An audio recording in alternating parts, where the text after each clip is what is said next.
Le fameux sexe dans le ciel étoilé du Roi Lion qui est en réalité SFX, l'apparition de Réponse et Flynn pour le couronnement d'Elsa dans La Reine des Neiges, ou encore la reprise de la célèbre scène culte de Star Wars avec Buzz l'éclair et Zurg dans Toy Story 2. Que de références que vous connaissez déjà, tellement le sujet a été abordé en long, en large et en travers sur YouTube. Et puis, la plupart du temps, vous n'êtes pas stupide. Il suffit d'un minimum de culture générale pour cerner ces fameux détails cachés dans ces films d'animation. Mais bref, en attendant, bonjour à tous, j'espère que vous allez bien. On se retrouve aujourd'hui comme prévu avec un sujet beaucoup plus léger que la vidéo précédente. D'ailleurs, si vous l'avez loupé, n'hésitez pas. Je sais qu'elle dure 1 heure, mais elle vaut vraiment le coup si vous voulez en savoir plus sur la fameuse histoire des studios Disney. Si vous débarquez sur la chaîne et que vous kiffez le monde de l'animation, vous pouvez bien sûr vous abonner afin de m'aider à atteindre l'objectif des 50 000 avant la fin de l'année. Vous pouvez également me soutenir avec un like,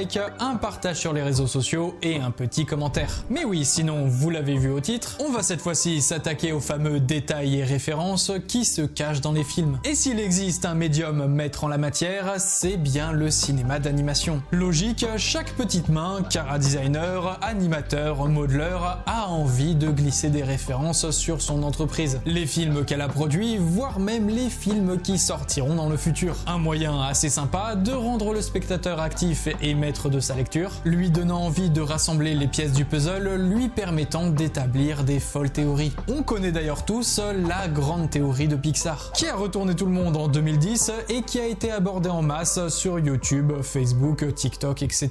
Mais bref, je ne vais pas vous faire l'affront de simplement vous pointer du doigt ces fameux détails cachés dans les films, je vais aussi m'attarder sur l'histoire autour de ceux-ci. On n'est pas sur la chaîne de la ma fâchée, faut que vous appreniez un minimum quelque chose durant ces quelques minutes de vidéo. Mais ne perdons pas une seconde de plus.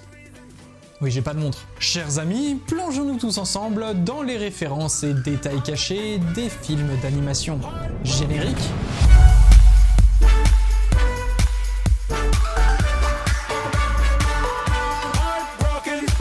Bien, rentrons dans le vif du sujet avec notre premier détail, très connu puisqu'il concerne le film d'animation 2D numérique le plus rentable de tous les temps, à savoir Le Roi Lion. Si vous avez écouté mon intro, on parle bien du fameux sexe écrit en gros sur quelques frames lorsque Simba s'écroule sur le bord de la falaise devant ses amis Timon et Pumba. On va voir ça tout de suite.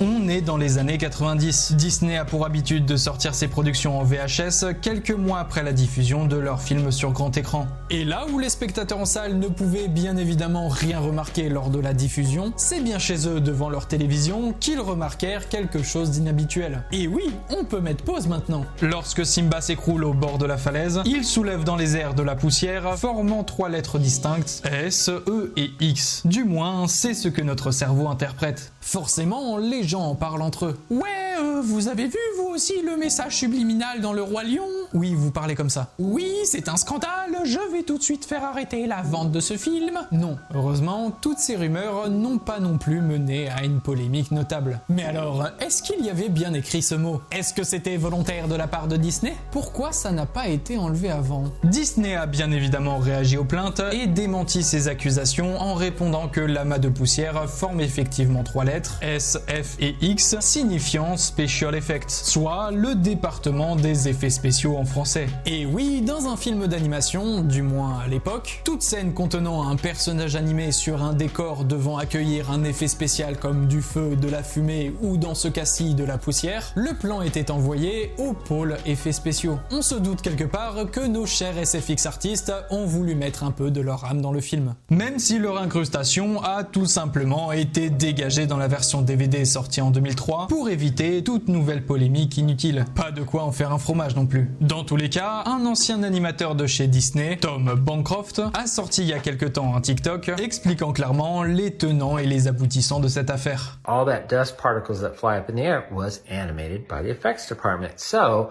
it actually says this. EFX, which stands for effects, the effects department, then it makes sense, right? Je vous mets le lien en description pour ceux qui veulent le voir en entier. Mais restons toujours du côté de Disney, avec cette fois-ci mon film d'animation 3D préféré du studio, Zootopie. Oh, c'est un petit surnom rigolo qu'il m'a donné. Une fois, moi, je l'ai appelé Prout de Lion. Une fois, il n'a pas du tout apprécié. J'ai vraiment passé un sale quart d'heure. Oui, monsieur. Zootopie est un film basé sur une société non pas peuplée par nous les humains, mais par des animaux. Et forcément, quand tu convertis des personnalités publiques, des objets ou des trucs de la vie de tous les jours pour qu'ils soient adaptés au monde animal, tu obtiens quelques clins d'œil assez cool. Zootopie a basé sa campagne de communication sur ce parallèle entre notre monde et celui du film. On a donc eu le droit à des affiches parodiques de films, mais avec les personnages de Zootopie mis à l'honneur. On a eu du Star Wars 7, du 50 nuances de Grey, Cendrillon, Jurassic World, La La Land, etc., etc. Mais toujours dans les visuels liés à la pop culture et au cinéma, on va se concentrer cette fois-ci sur les grands classiques d'animation 3D Disney. Si vous avez été attentif, vous aurez remarqué que Duke vend des DVD à la sauvette, et pas n'importe lesquels. Tous issus de films 3D Disney plus ou moins récents par rapport à la sortie de Zootopie. Dans l'ordre de gauche à droite, on a une référence au nouveau héros, sorti 2 ans avant, Réponse sorti en 2010, et Les Mondes de Ralph en 2012. Puis la caméra passe aux 3 autres DVD de droite, et là, on observe quelque chose d'assez étonnant. Que des films n'étant pas encore sortis. Disney et Pixar ont eu depuis très longtemps à cœur de teaser leur prochaine sortie via quelques clins d'œil dans leur film. Celui-ci est quand même assez explicite. On a donc une référence à Vaiana à gauche, sortie quelques mois après Zootopie. Et tout à droite, La Reine des Neiges 2, sortie 3 ans après Zootopie quand même. Grosse exclue. Et là vous allez me dire que j'ai oublié le DVD du milieu. Je voulais justement m'attarder plus en détail sur celui-là. On y voit un écureuil sur un long cou de girafe, avec comme titre Giraffique, référence à Gigantique, un projet de long métrage d'animation 3D finalement annulé par les studios Disney. L'un des réalisateurs de Réponse, Nathan Greno, devait s'occuper de ce film-là, prévu pour 2018. Il devait être le 57e classique d'animation Disney, avant d'être remplacé par Ralph 2.0. La présence de cette jaquette de DVD dans Zootopie montre que la décision d'annulation s'est faite après 2016. Quel dommage d'être passé à côté d'un film d'animation original. Le seul visuel qu'on a servant de teasing donnait franchement envie. D'ailleurs, dites-le moi dans les commentaires si ça vous intéresserait que je fasse un jour une vidéo sur les fameux films d'animation qui n'ont jamais vu le jour. Vous savez, ceux qui ont été lâchement abandonnés par leur studio. Légèrement drama queen sur ce coup. Je pense notamment au film 3D Popeye dans les cartons de Sony Pictures Animation et qui n'a finalement jamais vu le jour. Mais voilà, c'était le clin d'œil Disney fait à lui-même. Mais on passe maintenant à un autre studio qui garde tout de même un lien avec Disney. Faites place à la meilleure trilogie de tous les temps, signée DreamWorks. Je parle bien sûr de Dragon.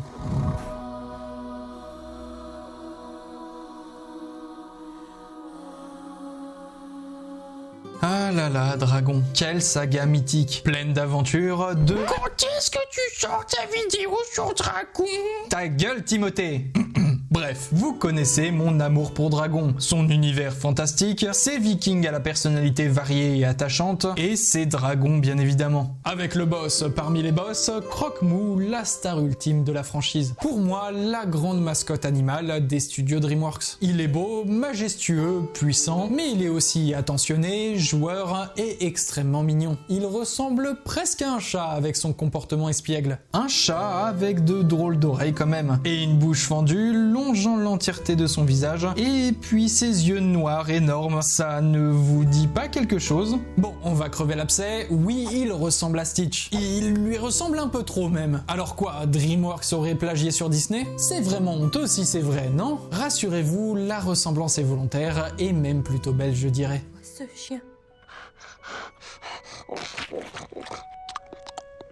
Oui, il est gentil, j'en suis certaine. Pour comprendre pourquoi notre dragon préféré ressemble à notre petit alien fan de surf, il faut remonter à l'aube des années 2000 avec 2 réalisateurs, Chris Sanders et Dean DeBlois. Sanders avait initialement conçu le personnage de Stitch pour un livre pour enfants qui n'a jamais été publié. Le concept a été revisité lorsque Disney cherchait des idées originales après le succès mitigé de certains de leurs films entre 95 et 97. Lilo et Stitch sort en salle en 2002 et rencontre rencontre un succès relatif. En tout cas, bien meilleur que les 4 dernières productions du studio. La réussite du film a ancré la réputation de Chris Sanders en tant que réalisateur et créateur de qualité. On l'a donc tout naturellement sollicité sur d'autres productions de chez Disney. Dean DeBlois, quant à lui, est resté proche de Chris Sanders, mais leurs chemins se séparent professionnellement car il quitte Disney pour des projets plus personnels. Après le succès de Lilo et Stitch, Sanders a commencé à travailler sur un nouveau projet pour Disney intitulé American Dog. Cependant, ce projet a rencontré des difficultés et des divergences créatives entre Sanders et les dirigeants de Disney. Le film a finalement été remanié en profondeur par d'autres réalisateurs et est devenu Volt, Star malgré lui, sorti en 2008. Sanders, frustré par la direction que prenait le projet, a quitté Disney en 2006 pour rejoindre la concurrence DreamWorks. Les deux amis réalisateurs se retrouvent dans le même bateau au sein de DreamWorks Animation. On leur confie alors la tâche de co-réaliser ensemble un nouveau long métrage d'animation censé relancer la machine après ces quelques années difficiles depuis la sortie de Shrek 2 en 2004, bien qu'il y ait eu entre-temps Kung Fu Panda en 2008. Et c'est ainsi que sort en 2010 Dragon. Nous, on a des dragons. Et c'est là, une fois que le film est sorti, que les spectateurs aguerris ont pu faire le rapprochement entre Croque-Mou et un certain personnage de chez Disney, sorti quelques années auparavant. Chris Sanders nous explique que ces ressemblances entre ces deux personnages ne sont pas une coïncidence. Chris a conçu lui-même le chara-design de Stitch. Lorsque lui et Dean DeBlois ont bossé sur Dragon, Sanders a voulu apporter son style distinctif de dessin et de conception de personnages à travers la nouvelle mascotte de DreamWorks. Ce style est caractérisé par des formes arrondies, des grands yeux expressifs, des oreilles dressées sur le crâne, des griffes légèrement arrondies et une apparence à la fois mignonne et menaçante qui se retrouve à la fois chez Stitch et Croque-Mou. Voilà pourquoi Croque-Mou ressemble autant à Stitch. Certains verraient en ça un mérité au studio Disney, moi je vois plutôt ça comme un hommage au bon vieux temps passé avec Dean DeBlois 10 ans plus tôt. Et ça, c'est beau. En tout cas, j'espère de tout cœur que le design de Croque-Mou dans le futur live action de Dragon ne sera pas aussi effrayant que Stitch.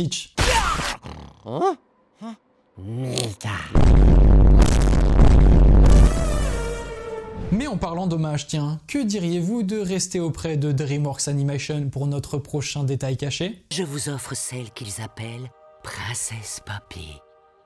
Je t'en prie, rends-moi heureux, princesse Poppy. Les Trolls, réalisé par Mike Mitchell et Walt Dorn, est sorti en 2016, nous met en scène une histoire colorée dont les personnages appelés Trolls s'inspirent directement des poupées du même nom créées par le sculpteur danois Thomas Dam en 1959. Ces poupées, ou figurines également appelées Good Luck Trolls ou encore Dam Trolls en référence à leur créateur, tirent directement leur inspiration du folklore scandinave. Connues pour leur visage souriant, leurs cheveux ébouriffés et colorés, elles ont été conçues comme des porte-bonheur et ont rapidement gagné en popularité à travers le monde, devenant un phénomène dans les années 1960 et 1990. Ayant grandi dans les années 2000, je n'étais pas très familier à ces petites poupées en plastique. Mais je savais qu'elles avaient connu une sacrée popularité tellement leur image de marque était restée ancrée dans la pop culture. Un peu comme Sophie la girafe ou encore Kiki le singe, je sais pas si ça vous parle. L'apparence des Trolls dans le film reprend les caractéristiques des poupées. Des corps trapus avec de longues chevelures de toutes les couleurs. DreamWorks a modernisé et stylisé ses traits pour créer une version plus dynamique et adaptée à l'animation 3D de l'époque, tout en restant fidèle à l'esthétique originale, en enlevant bien sûr ce côté glauque et pervers sur leur visage. Je vous en supplie, dites-moi que je ne suis pas le seul à le penser. Cependant, on peut observer un détail assez sympa au tout début du film, l'apparition d'une de ces poupées d'origine.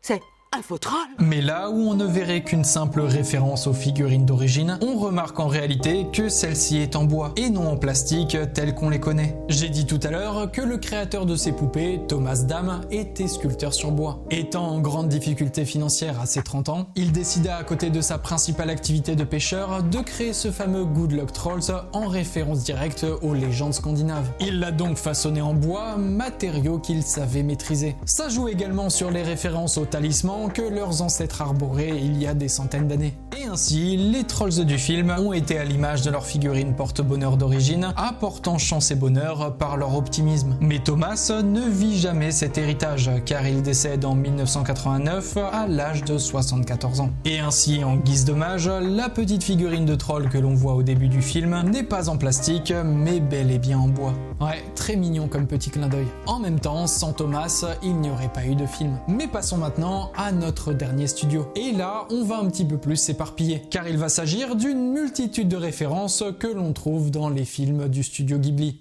Totoro?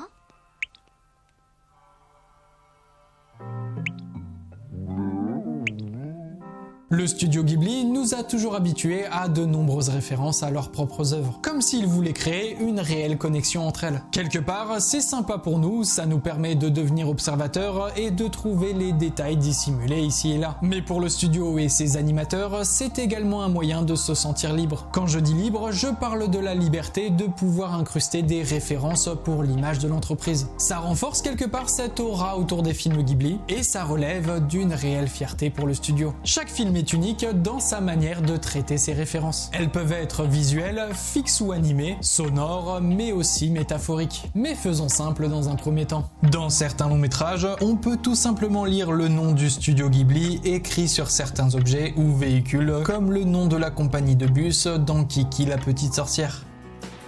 T'es bien accroché, Gigi?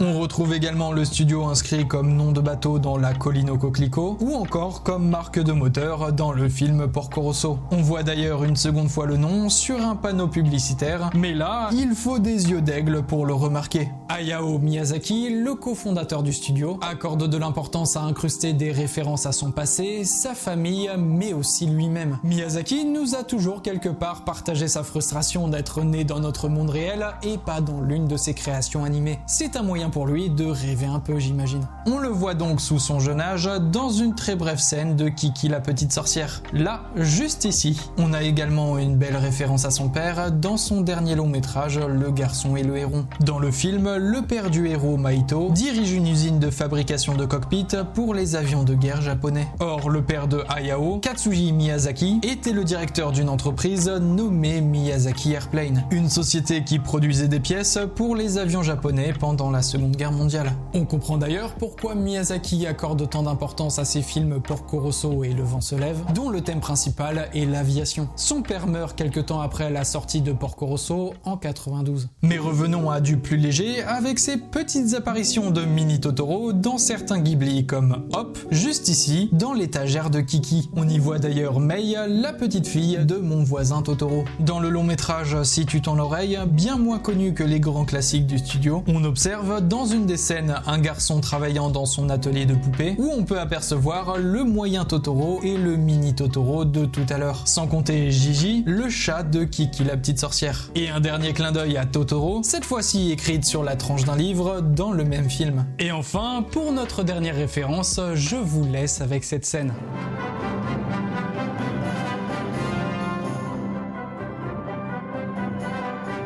Vous ne remarquez rien? C'est exactement les mêmes mouvements exécutés par Totoro que vous avez vus dans le premier extrait. À croire que les esprits aiment bien nous regarder de haut.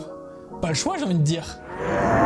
Là, si je vous mets les deux extraits à côté, vous verrez que la ressemblance est assez flagrante. Et non, on n'est clairement pas sur du recyclage d'animation comme l'a fait Disney avec Petit Jean calqué sur Baloo. Je l'ai déjà dit, mais c'est juste honteux. C'est honteux! Et voilà les amis, c'est la fin de cette vidéo, j'espère qu'elle vous a plu. J'aurais pu traiter de beaucoup plus de détails cachés et de références, surtout du côté de Disney Pixar, mais j'ai voulu faire court et puis je ne suis pas une chaîne de compilation d'easter eggs. Genre top 100 des secrets dans les films Disney.